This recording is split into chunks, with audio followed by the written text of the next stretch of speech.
여호와의 책에서 찾아 읽어보라 하는 제하에서 오늘 말씀을 우리가 나누도록 하겠습니다. 오늘 본문 말씀의 전체의 내용은 하나님께서 심판하시는, 그래서 심판하는 그 모습, 그리고 심판 당하고 나면 그 이후에 그 황폐화된 그 땅에 사람들은 없고 거기에 그냥 들짐승들이 모여 사는, 한마디로 얘기하면 아주 철저하게 황폐화되고 마는 그런 여호와의 심판이 이 하나님을 대적하는 모든 나라의 대표라고 할 수 있는 이 에돔을 여기에 올려놓고 하나님이 심판하는 겁니다. 한마디로 얘기하면 하나님을 대적하는 나라는 다 망한다는 거예요. 나라가 망한다 하는 얘기는 단체도 망하는 거고, 가정도 망하는 거고, 개인도 망하는 거예요. 하나님을 대적하는 모든 생명체는 다 심판을 받고 멸망한다. 이게 이 세상을 살아가는 하나님의 심판 원리 속에서 살아가는 모든 생명체들을 향한 하나님의 엄중한 경고고 심판이에요. 그러니 우리는 어떤 순간에도 하나님을 대적하면 안 돼. 하나님을 대적하면 안 돼. 나는 좀 봐주시겠지. 없어요. 대적하면 그냥 다 멸망하는 거예요. 이전에 그래도 내가 이렇게 하나님을 위해서 이렇게 공덕을 쌓고 이만큼 일들을 해왔는데 설마, 그 설마가 사람 잡는다는 얘기가 괜히 나왔겠어요? 진짜 사람 잡는다니까. 꿈에도 하지 말아야 될 것은 하나님을 대적하는 거예요. 하나님을 대적하는 거예요. 그래서 하나님께서 심판하실 때 이 나라를 심판하시는 거니까, 하나님께서 그 나라를 심판하실 때 전쟁을 통해서 그 나라를 심판하세요. 전쟁을 통해서. 이 말세에 두드러진 현상 가운데 하나가 뭐예요? 세계 각 처소에서 난리 소문도 일어나지만 전쟁의 소문이 그치질 않아요. 지금 우리가 사는 시대가 그렇잖아요. 전쟁이 그치질 않아. 우리나라처럼 이렇게 남북이 이념을 달리하고 뭐 이렇게 총칼로 대치하고 있는 나라가 이젠 세상에 없는 것 같은데, 이상하게 전쟁의 소문이 끊이질 않아요. 그죠? 전쟁의 소문이 끊이질 않아. 예수님께서 그렇게 이미 다 예언해 놓으셨어요.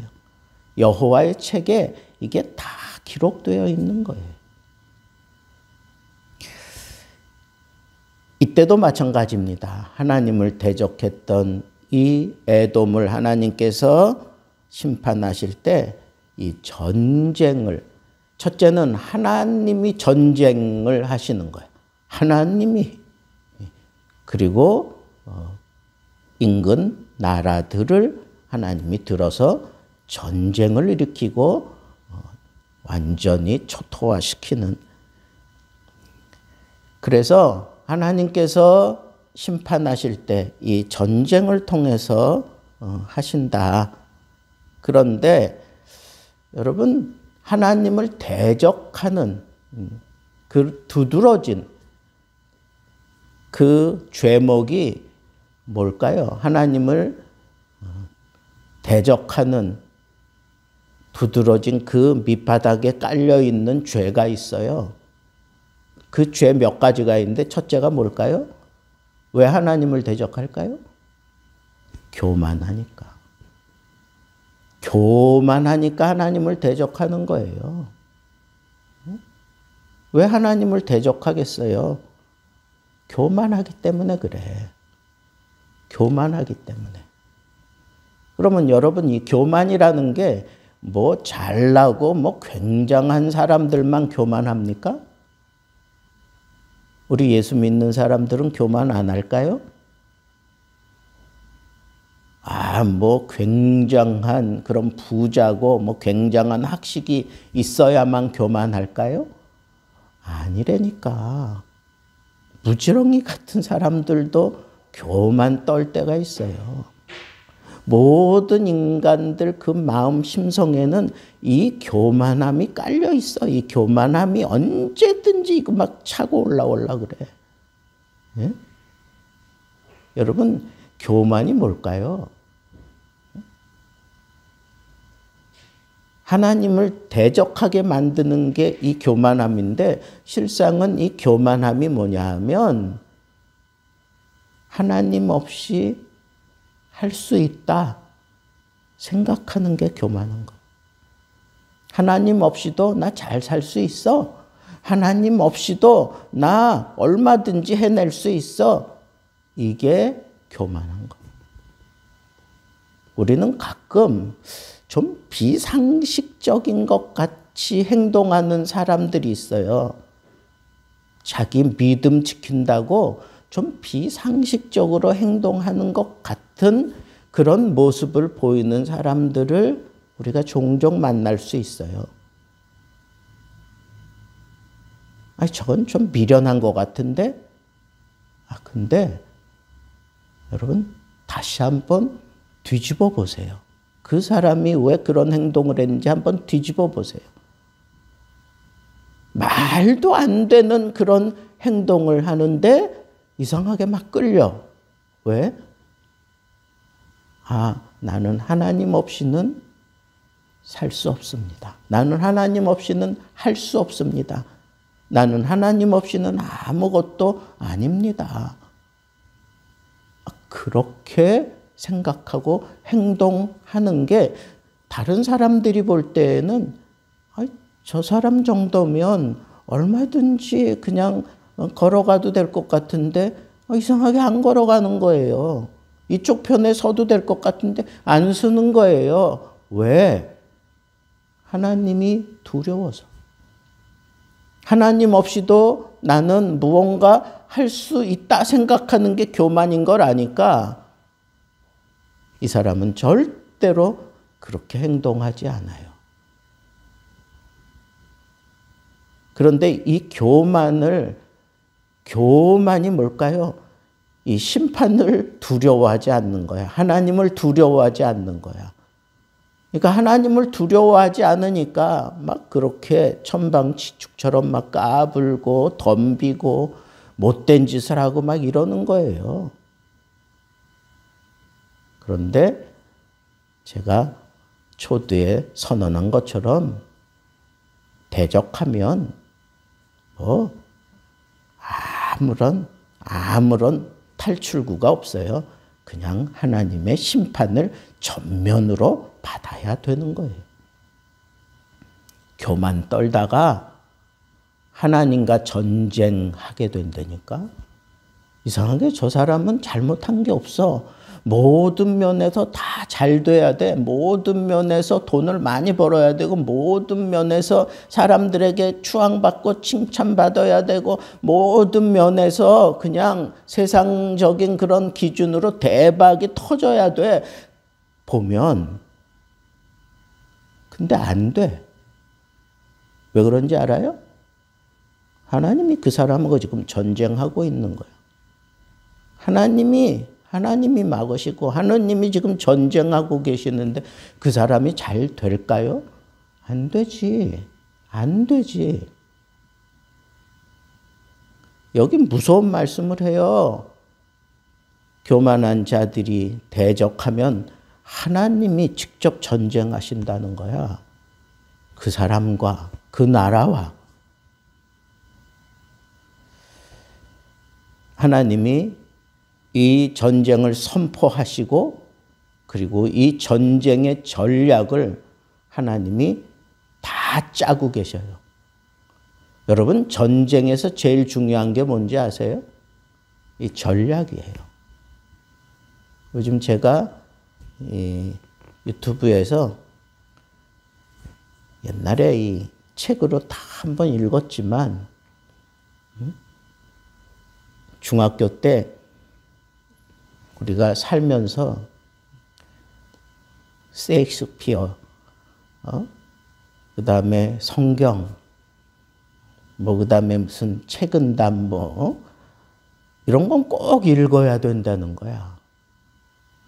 근데 또 한 가지, 이거는 너희들이 만화를 통해서라도 꼭 이거는 섭렵해야 돼.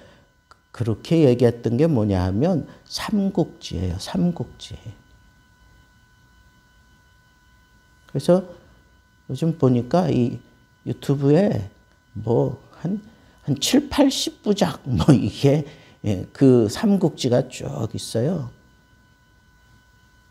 그래서 심심할 때마다 제가 들어가서 그걸 계속 지금 보고 있어요. 그 쭉 보다 보면 아, 그래. 이런 내용이었지. 아, 저런 내용이었지. 거기에 정말 인생이 살아가는 어떤 그런 비결, 대처하는, 그리고 어떤 행동, 요령, 이런 것들이 거기 다 있다고 사람들은 얘기해요. 성경만은 못하지만 그래도 한번 볼만하다.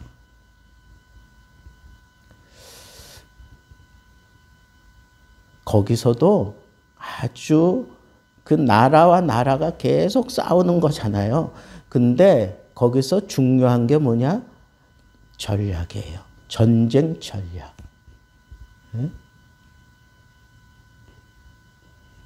아주 거기에 보면 우리가 하도 많이 들었던 그런 얘기들이 있는데 이게 말도 안 되는 상황인데 승리를 이루어내요. 그런 건 다 전략이라고, 전략. 전략에 의해서 그냥 맞붙으면 져야 되는데 전략이 좋아서 4배, 5배, 10배 되는 그런 숫자를 완전히 뒤집어 놓고 이기는 그런 역사들을 우리가 얼마든지 볼 수 있어요. 우리가 이순신을 굉장하다고 생각하고 우리나라는 이순신 그러면 우리 마음에 그냥 이렇게 꽂혀 있는 분이잖아요. 일본 사람들은요, 이순신 그 당시에 그 일본의 그 장수들은 이순신 그러면 그냥 두려움의 존재였어. 두려움의 존재. 요즘에 영화로 이렇게 되어 있는 무슨 명량 이런 것들 있잖아요. 이순신 전쟁에서 완전히 이렇게 승리했던 그런 거 한번 보세요. 이게 진짜 말도 안 되는 상황에서 10척을 가지고 한 200척을 이겨내고 이런 것들이 이건 산술적으로 이해가 되지 않는 건데 그걸 이겨낸다고요. 어떻게? 전략을 통해서. 근데 전쟁에 능하신 분이 누구예요? 하나님이세요. 그러니까 하나님의 심판이 두려운 것은 이렇게 하나님이 직접 싸우시고 전략적으로 하나님은 전쟁을 하셔요. 전략적으로 전략을 세워가지고 오늘 말씀에도 그런 내용이 나와요. 그래서 이 전체 내용을 보면 8절까지 하나님께서 선포하시고 그리고 전략을 하나님이 심판하시는 그 전쟁 전략을 쭉 기록하고 그리고 난 이에 2차 경고가 9절부터 17절까지 같은 내용을 가지고 두 번째 경고를 바라면서 그것을 분명하게 너희들 봐라. 하나님이 이렇게 너희들을 심판하니까 그 심판에 의해서 너희들이 이렇게 완전히 초토화될 거야. 뭐 그러면서 쭉 나와요. 소돔의 연못 같이 될 것이다. 하나님이 심판하는 나라. 여러분 소돔이 무슨 나라예요? 소돔과 고모라 있잖아. 소돔과 고모라 그 소돔의 연못 같이 이건 뭐냐? 하늘에 유황불이 쏟아져 가지고 물이 있어야 되는 그 연못에 유황불이 잔뜩 쌓여져 있는 그런 모습을 지금 빗대어서 얘기하는 거예요. 성읍들은 마치 낡고 사람이 살지 않는 집이 맹수나 불길한 새들에게 완전히 다 내어주게 됐다는 거예요. 사람 사는 집이 이제는 그런 맹수들, 그냥 뭐 들깨들, 뭐 그 처소가 됐다는 거예요.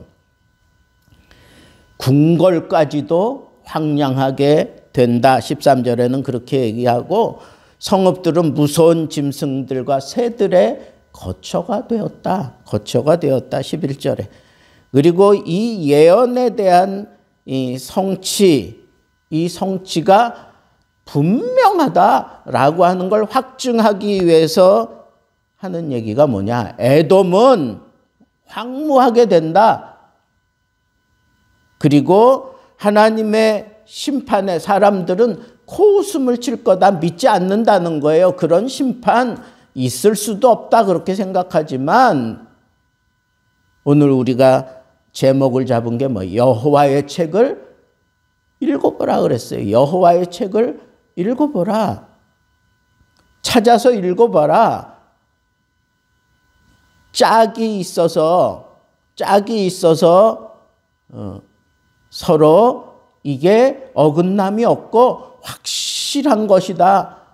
부인할 수 없는 것이다. 뭐 이렇게 얘기하지만 이 히브리 원어 그 내용을 보면 동물들이 짝을 이루며 산다 하는 것에 빗대어서 에돔의 멸망을 강하게 선포하기 위해서 짝을 이루어 하나님의 말씀이 짝을 이루고 있는 것처럼 동물들도 이렇게 짝을 이루어 하나님이 심판한 대로 그대로 존재하고 있는 것처럼 하나님이 말씀하신 것에 대해서는 이렇게 짝을 이루어서 하나님이 말씀하신 대로 짝을 이루어서 서로 보완하고 그대로 이루어질 것을 그렇게 선언한다라고 하는 것으로 얘기하는 거예요. 그러니까 사실은 이 말씀이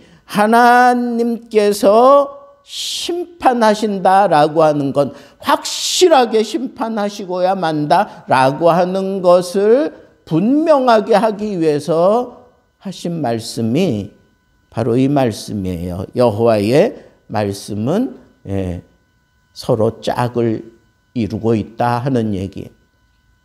근데 이거는 성경 안에서 뭐 구약에 하신 말씀이 신약에서 마치 무슨 짝을 이루고 있고 모든 말씀이 다 짝을 이루고 있는 것처럼 그렇게 생각하면서 얘기들을 하고 이단이 이 말씀을 상당히 좋아해요. 왜? 그래야 자기 논리를 펼쳐가는 데 있어서 그 사람들도 다 성경을 가지고 얘기하는 것 같이 하는데 이상하게 풀어간단 말이에요. 그 사람들은 무슨 문법이고 뭐 배경이고 이런 거는 다 필요 없어. 그냥 그 단어 하나만 거기 꽂히면 돼. 응? 가령 예를 들어서 요즘 이단에서 자꾸 얘기하는 게 뭐냐 하면 예수님이 승천하실 때 이 구름이 가리웠다 그랬어요. 그래서 더 이상 보이지 않았다 그랬어, 성경에 보니까. 근데 그 구름이 뭐냐? 여러분, 구름이에요. 그냥 구름. 예? 구름 안으로 쑥 들어가고 그러면 안 보이잖아.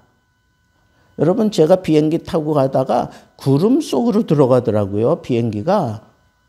그 구름 속으로 들어가니까 구름 밖에는 아무것도 안 보여. 예? 아니, 그런 현상을 얘기한 건데 이걸 어떻게 풀어내는지 아세요?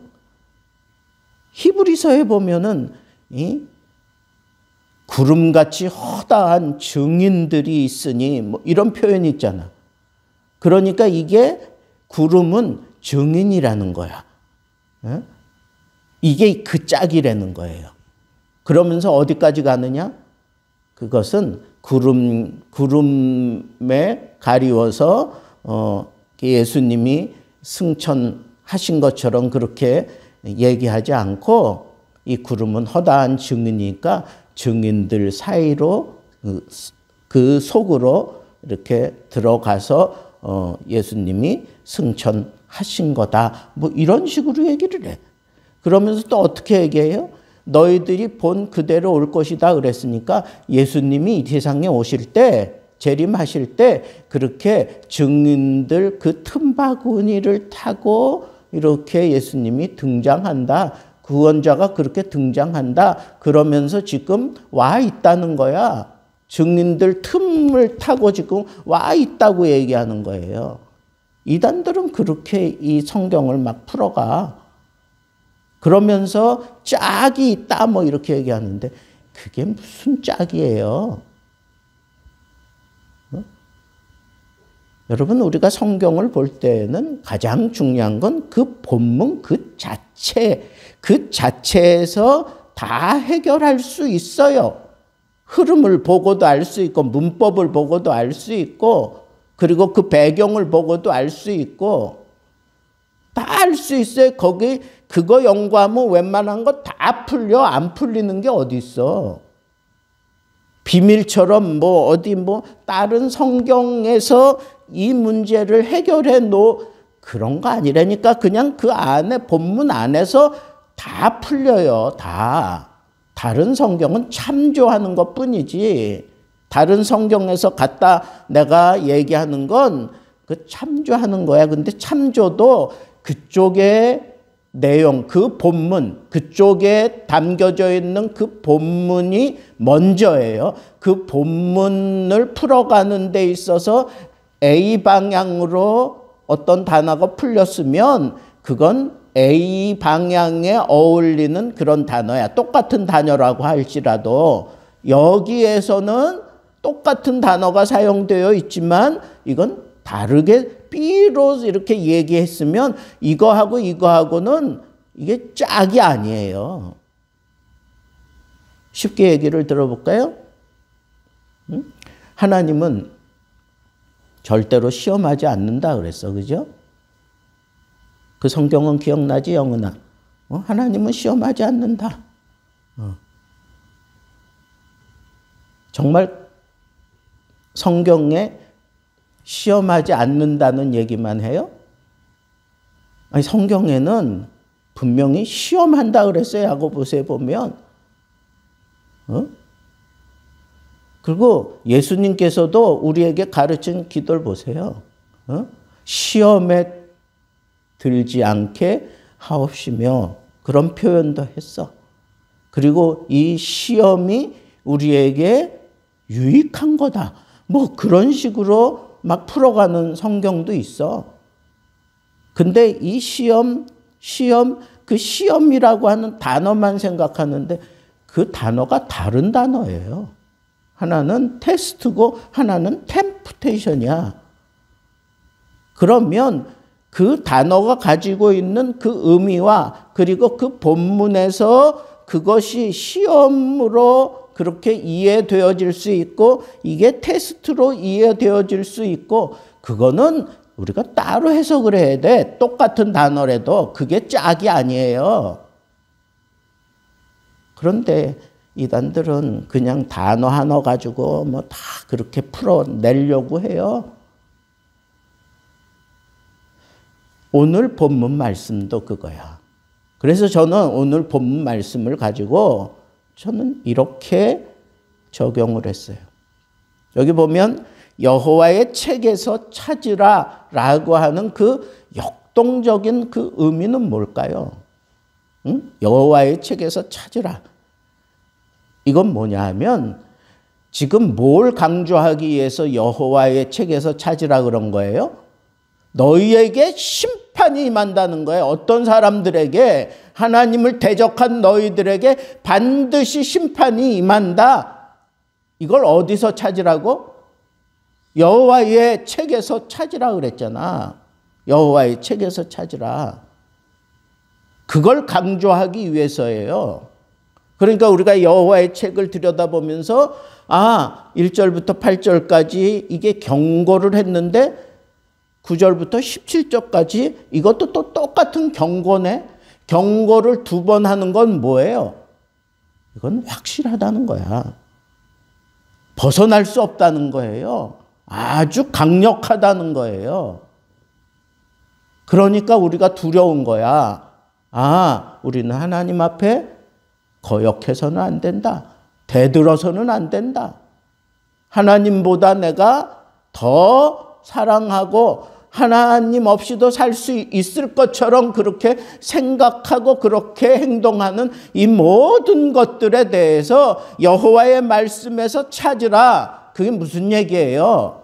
지금 내가 행동하고 있는 이런 생각, 이런 고집, 이런 방식 여호와의 책에 다 있어. 거기서 찾아서 어떻게 하라는 거예요? 심판이 두려운 줄 알고 그 심판을 벗어나라는 거야. 그 심판에서 벗어나라는 거예요. 그 원인이 뭐라 그랬어요? 교만이라 그랬어. 그러면 교만의 목을 꺾고 하나님 앞에 철저하게 회개하고 통회하고 자복하고 그리고 돌아서야 되는 거예요. 그리고 하나님 앞에 겸손하게 살아야 돼요. 겸손하게 살아야 돼요. 그래야 그 하나님의 심판에서 벗어날 수 있어요. 여호와의 책에서 찾으라라고 하는 것은 하나님이 말씀하신 것은 분명히 이루어지고 그 분명히 이루어지는 그 말씀이 여호와의 책에 다 기록되어져 있으니까 여호와의 책에서 찾으라라고 하는 것은 이 말씀에 하나님의 뜻이 다 담겨져 있는 줄 알고 그 말씀에서 내 생각, 내 판단, 내 생활, 나의 인생에 대한 모든 해답을 찾아서 하나님 앞에 내가 지금 이 순간 무엇을 해야 되는지, 혹 내가 하나님의 경고를 지금 당하고 있는 것 아닌지, 경고가 지금 나에게 주어졌다면 돌이킬 수 있는 기회가 있어. 그러나 하나님의 심판 속에 들어가면 돌이킬 시간도 없어요. 하나님이 경고할 때 이 말씀이 나의 거울인 줄 알고 내 인생의 거울이 되는 줄 알고 말씀에서 찾아 그 해답을 붙들고 살아가는 인생이 되라는 거예요. 그것이 정말 지혜로운 삶이에요. 지혜로운 인간이에요. 특별히 여기 보면 하나님의 그 말씀에 대해서 여호와의 책에서 찾아보라 그래 놓고는 이것들 가운데 빠진 것이 하나도 없고 제 짝이 없는 것이 없으리니 그래 놓고 여호와의 입이 이를 명령하셨고 그의 영이 이것들을 모으셨다. 여러분 여기 여호와의 입은 그건 어떤 기운을 얘기하는가, 기운. 말씀이 쏟아질 때 거기에 기운이 담겨져 있어. 하나님의 말씀을 들으면서 사람이 기를 얻어서 살아나는 그런 사람은 참 복된 사람이야. 예? 말씀을 들으면서 막 그냥 살아나야 돼, 살아나야 돼. 막 충전되듯이 막 살아나야 돼. 왜? 말씀 자체가 여호와의 입의 기운이라 그랬어요, 기운. 그리고 여호와의 영이 이것들을 모으셨느니라 하는 이 얘기는 뭐냐? 여호와의 영은 항상 우리에게 이 회복의 역사를 일으켜, 그리고 풍성한 부흥의 역사를 일으키신단 말이에요. 그러니까 여러분, 하나님의 말씀에서 찾는 동안 하나님께서 나에게 살 길을 주실 뿐 아니라 여호와의 영이 나를 회복시키신다니까 내 마음에서부터, 내 생각에서부터, 내 삶 전체를 다 회복시켜서 하나님 앞에 복된 삶을 살아가게 만들어 주십니다. 여러분들 인생의 어떤 순간에도 이 여호와의 책에서 해결되지 않을 문제는 아무것도 없어요. 이 책에서 내 문제를 찾을 수 있고 내 인생의 향로를 찾을 수 있고 하나님의 뜻을 찾을 수 있는 사람, 그런 사람은 여호와의 기운이 충만한 사람이고 영의 회복이 그 속에 불같이 일어나는 사람이, 신약적인 표현을 하면 성령 충만한 사람이, 말씀 충만한 사람들입니다. 이런 모습으로 여러분들의 인생을 멋지게 풀어갈 수 있는 하나님의 말씀의 사람들 되기를 우리 주님의 이름으로 축복합니다.